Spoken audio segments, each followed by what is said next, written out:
All right, we're back on, guys. Here we go, the cycle class. We're going to figure out why we can't seem to stop drinking and using. That's it. We need to figure this out at this point in our lives.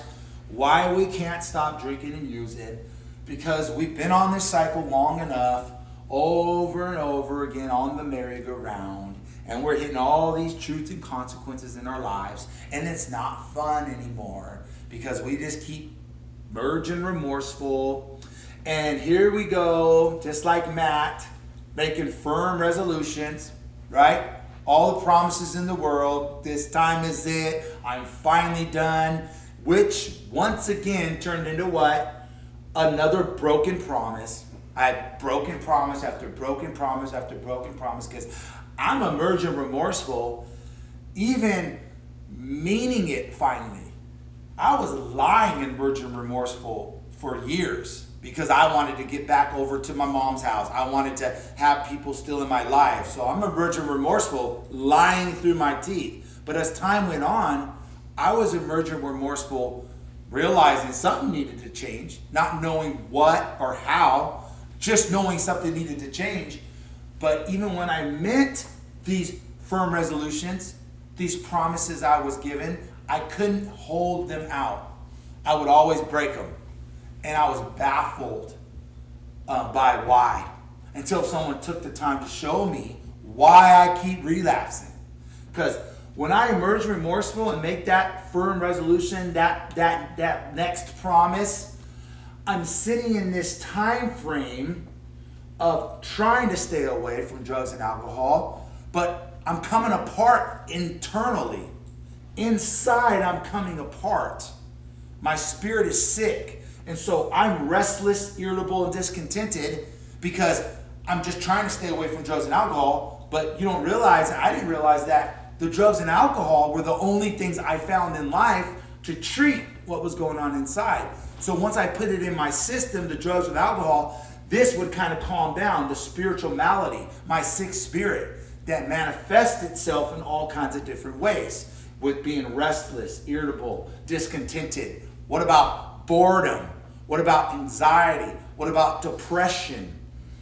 All these things. Feelings of uselessness, guilt, shame. This is all because my spirit is sick. A malady is a sickness, a chronic disease that only gets worse over time, that never gets better. So I'm stuck in this, and I don't even know that that's what's going on. But I'm trying to get out of it on my own power because look, I'm blocked off from the only power source that's going to help me get off this cycle and stay off. I've gotten off for a short period of time because I went and detoxed at my mom and dad's house. They let me stay there. I lasted 2 weeks, maybe on a good stretch, 2 weeks before I went out and got what I needed because I'm coming apart at the seams and I don't even know why. Or I was in jail. As soon as I get out of jail, right back to it. Because in jail, this was kicking my butt. The spiritual malady. I'm not comfortable in my own skin, you know? So I didn't even know this was going on in me. So here we go, over and over again, just stuck on this cycle. And as I'm sitting in this period trying to stay away, I'm coming apart internally, and here comes the thoughts, the lies. This dogging mental obsession that if I don't treat the malady with God and the things of God, guess what? I won't even have a choice but to use because I can't sit in this very long. I had no time frame of sitting in that. I would quickly cave in. Some people can last longer than others, but I couldn't do it. So as I'm coming apart internally because of my selfish outlook and actions, I'm sick in my spirit. I'm just manifesting in boredom and anxiety and all these things. Along with that, here comes the thoughts, bombarding, the mental obsession. I know through past experience how to calm down my internal condition. And taking a couple drinks or taking that hit or that line, smoking that bowl, takes my mind off of it for a time. And that's the only comfort I've ever known. So I'm stuck in this cycle going back to that. And the lie, the greatest lie, is that this time is going to be different. Somehow this time I'm going to control it, when all the other times I have no control over it. There may have been those couple times that I had control, but mostly I have no control. But I tell myself, because I'm sitting in this malady, all the consequences, all the promises I've made, I go insane. Because once again, I convince myself that drinking and using is somehow going to be what I'm looking for. And so I fall for it, right? Once I put it in my body, the phenomenon of craving kicks in. Because I have this addict and alcoholic genetic disposition that others don't have, I put it in and it kicks off this allergy, and now I'm on a spree. And I was just going to take a little to calm down, because I know through all my consequences and truths up to this point that I'm going to lose everything if I drink or use. But my insane mind, somehow I'm taking that action once again. And I repeat it over and over and over again until I allow God to come in and help me with this and restore my sanity. And that's where we are. Here's a verse that'll kind of sum it up, and then I'll break down another verse where it kind of talks about the battle in the mind that we all face. Let's see, was it Jeff read Jeremiah 6:14? Let's talk about this right here for a minute. Hit it, Jeff. Address the wound of my people as though it were not serious. Peace, peace, they say, when there is no peace. So this wound that we have, the world will have us address this wound and have superficial treatment addressing this internal condition in this wound that only God can treat. So what do? We try everything else under the sun, I know I did, to try to treat what I didn't even know I had with moving, getting busy with work, getting a new girlfriend. Oh, I know what I'll do. I'll go get a loan, get a car, get a new job, and somehow I'm going to be okay. I'm going to pull out of this on my own, right? Or I'm going to go talk to a psychologist, just a psychologist, without any spiritual help. I'm going to take a pill along with the 2 other pills that they prescribed me because I have some chemical imbalance in my brain. So there's superficial treatments that the world has available for us that aren't going to work. They're empty philosophies of man that have thought up these things. And if you notice, if you're anything like me in my experience, when I went the route to get the treatments that the world's offering me, I never got better. Maybe the first couple of weeks I felt like I was better. I was sleeping more. Oh, wow, maybe this will work. But I always got worse and worse and worse because there's superficial treatments that will never fix what's going on internally. But if my spirit is sick, I must have a spiritual remedy.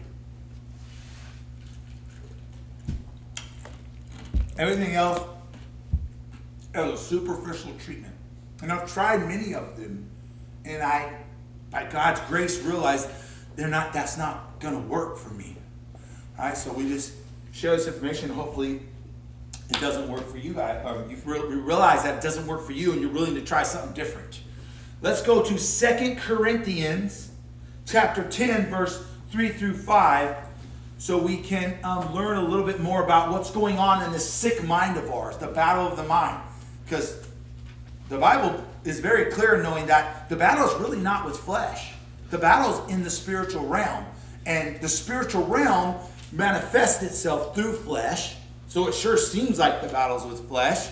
But the Bible is the truth that shows us the way out of being trapped in this prison in our mind. So I'm going to turn with you to 2 Corinthians chapter 10. And we'll start at verse 3. Okay, so we've been trying to treat this wound, internal wound that only God can treat, because we're spiritually sick, because of our selfishness, because of our outlook, because of the lies we took in about who we are, what life's really about, all the actions we've took in, chasing selfish pleasure and all this stuff. We become sick inside. And we can't treat and get the healing from our sick spirit without God. It's just that simple. But we've tried all these other avenues. And we're in a battle it's a spiritual battle that we're in that's rooted in the mind, as the Bible breaks down. Bless you.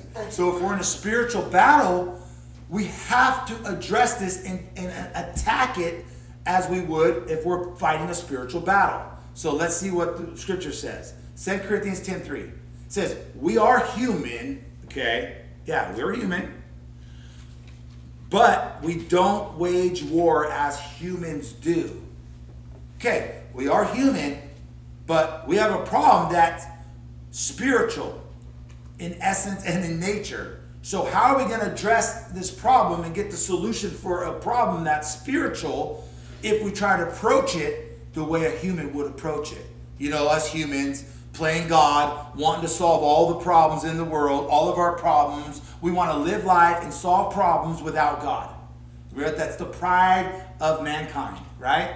We actually were in this mode of playing God.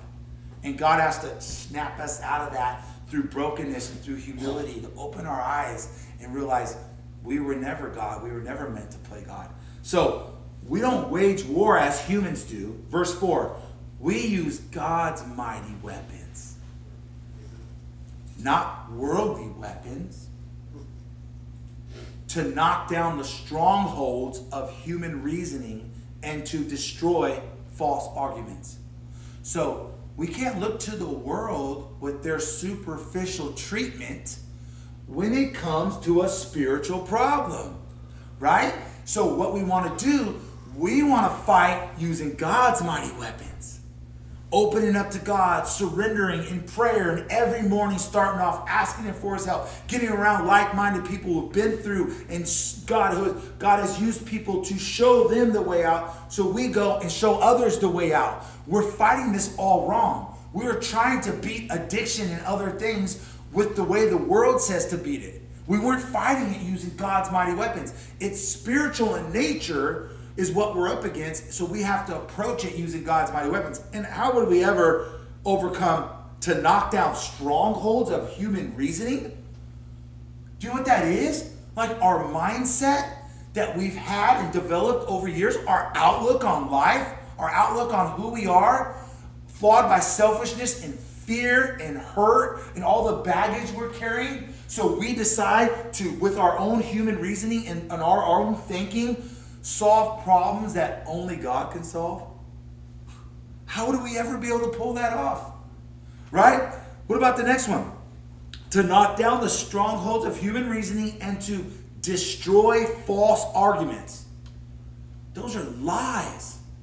Lies that come in, that we take in and we justify these lies. And we actually start believing lies about us and what's happened to us and what this world's all about. And all this stuff that we think we're going to change without changing the way we think.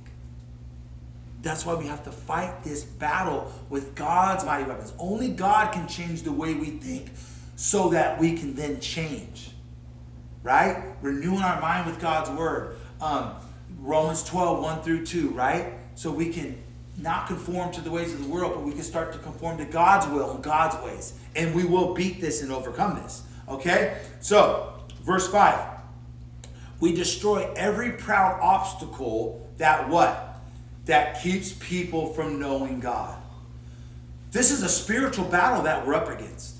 So, our mindsets and what we believe, which are based on lies, mind you, and self-centeredness and fear and all these things. And this is become our perspective and our outlook.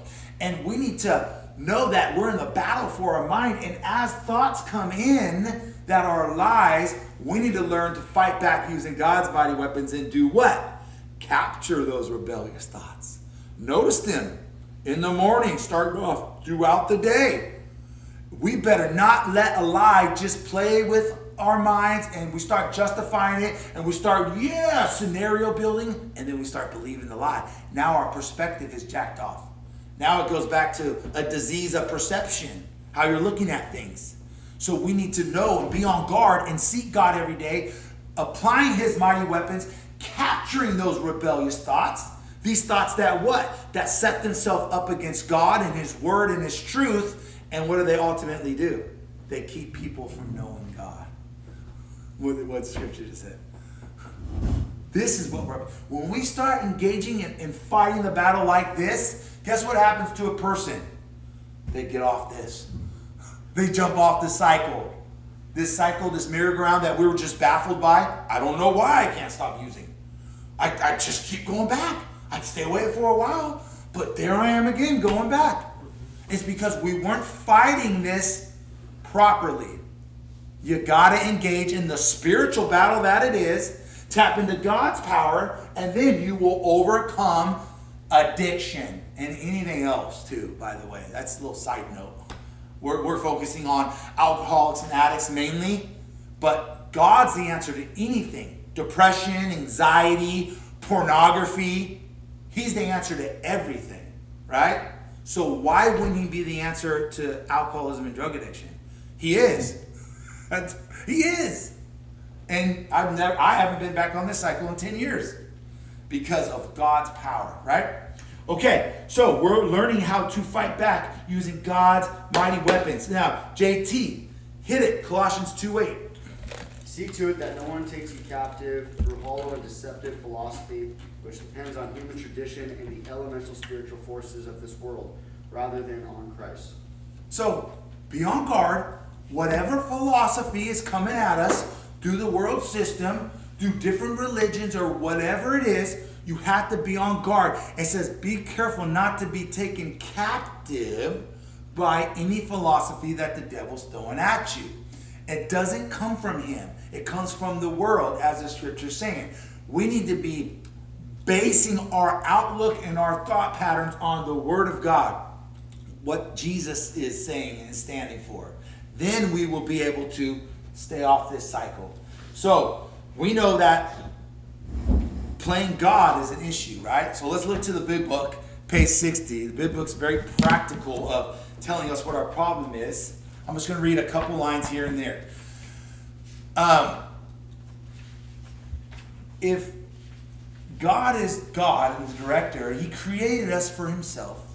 He created us for himself to know him and to let him be the director and guide our lives. Tap into his power. Spend time with him every day. Let his word be the lamp to our feet. Let his spirit give us the power to apply the word. And let him be God in our life. But there's a problem if we are playing God and we're not getting out of the way and allowing God to be God. Then there's going to be conflict.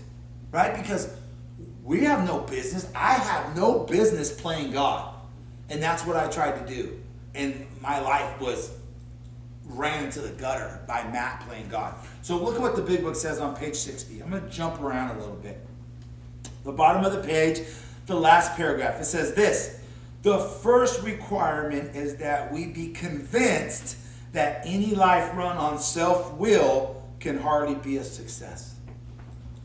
This is the first requirement. You have to be convinced that any life ran on self-will, meaning that you are going to go back, take the reins back to your life eventually, and because you've had some time away, because this or that has happened, you're going to have a new, fresh plan, and I'm not going to go there, and I'll stay away from this, but you're going to go back to running the show? Are you going to go back to playing God? You got to be convinced any life that goes back to running the show and playing God is going to end badly. Right back where you were from. And guess what? It's like, doesn't our history already prove that to us? This is like why the fickle mind of a human that goes back and forth and sways back and forth. That's why it's a daily approach. We got to look to God for his help every day, because these lies don't stop coming. Our internal condition, the spiritual malady, gets to acting up on us. As soon as our perspective gets off onto self, onto the ways of the world, onto fear, onto regret, onto whatever, here we go, drifting away from God, right? So we need to remember our past experience when we run the show ends very bad. And you're going to end right back up on the cycle. Like, I know that, but you need to know that for yourself, right? Okay, so page 61. Halfway down the page, here's another good little reminder for us. It says, halfway down the page, is he not really a self-seeker, even when trying to be kind? Is he not a victim of the delusion that he can wrest satisfaction and happiness out of this world if he only manages well? We so deep, our selfish and self-centeredness, guys, is so deep-rooted. You know, our ego, our pride, so deep-rooted that we're just always self-seeking. And we need God's help on a daily basis to fight against this selfish and self-centeredness that we have. It's so deep. And it's like, it's saying, we get under this delusion over time that once again, we can get satisfaction and happiness out of this life on this earth basically without God. Right? This delusion starts to creep back in. Once again, because we've been removed and the mind's fickle and we like have amnesia or something, you know, like we literally have amnesia. We can't remember a week ago or a month ago or a year ago, like how bad it was. And we start thinking that we can once again, what? Get satisfaction and happiness out of this world if what? If we only manage well. I just needed some time away. I need, I've never felt better. I needed the rest. I needed, just more knowledge about what was going on with me, how selfish I am, hearing stuff about God. Like, dude, I'm going to do it this time. I know I've said stuff before, but this time is different. I'm going to get happiness and satisfaction out of this world. You just watch. I just need one more chance. This is the delusion. It says it's delusion because that's how our minds work. That's why we have to be engaged in the spiritual battle that's rooted in the mind, and we need God's help and his mighty weapons on a daily basis. Okay, now let's go to page 62 real quick because it says it clearly, second paragraph down on page 62 out of the big book that, here you go, right in your face, no punches pulled, right between the eyes. Here's your problem. Here's my problem. Okay, all of our problem, if you receive it. Selfish and self-centeredness that we think is the root of all our troubles. Driven by 100 forms of fear, self-delusion, self-seeking, and self-pity. I always thought alcohol and drugs were my problem and stuff that happened to me in the past was my problem. I never even considered that this whole time that Matt was and is the problem. It took seeking God and going through these steps and reading my Bible and coming around like-minded people, and God still peeling off layers and showing me how deep my selfish and self-centeredness actually is. But that initial aha moment that I am the problem, always have been, a huge weight lifted off me when I was able to be honest about that. And it took away my victim thing that I just stood on. I love being the victim, man. It always gave me a way out. Victim. Blame. I'm pointing out stuff that people did, and then God's bringing to my memory of working, and someone else God used to help me. That was like, dang, a lot of the stuff that people did to me, I thought back and said, dang, yeah, I did do that and that. I was like stepping on their toes. I'm stepping on people's toes. They're retaliating finally. All I'm seeing is the retaliation. I'm not even considering my stepping on the toes. And some of the stepping on the toes, I had self-seeking little slick ways. That was so I thought, I was helping them out. But really, I had self-seeking motives all the time. I wanted it to benefit me. If I'm helping you, it's going to benefit me somehow. Except those couple of times I walked the old lady with her groceries to her car. But then again, it did benefit me because it made me feel like, see, I'm not that bad. So even that benefited me. Wow, revelation. So, the big book, don't pull no punches. And when we take this simple approach where we stop playing God and we let God be God and the director of our life, something crazy happens. You get off this cycle, you stay off this cycle, you have more goodness and fulfillment in your life. Even when the trials come and the bad stuff come, you handle it and you walk through it with grace and dignity because of his power working in your life. It's this simple mind shift that, oh, I'm not God. God is God. And that right there, that humble approach and attitude, God will start doing wonders in your life. Okay, let's move on to, so we need to stop playing God. Here's one of the best ways to stop playing God. Follow me to page 77. It's all here. We can only cover so much in this little session, but man, it's all here. Well, let me show you one of the absolute best ways to beat down our selfish and self-centeredness, because we desperately need to, and for us to stop playing God and let God be God in our life.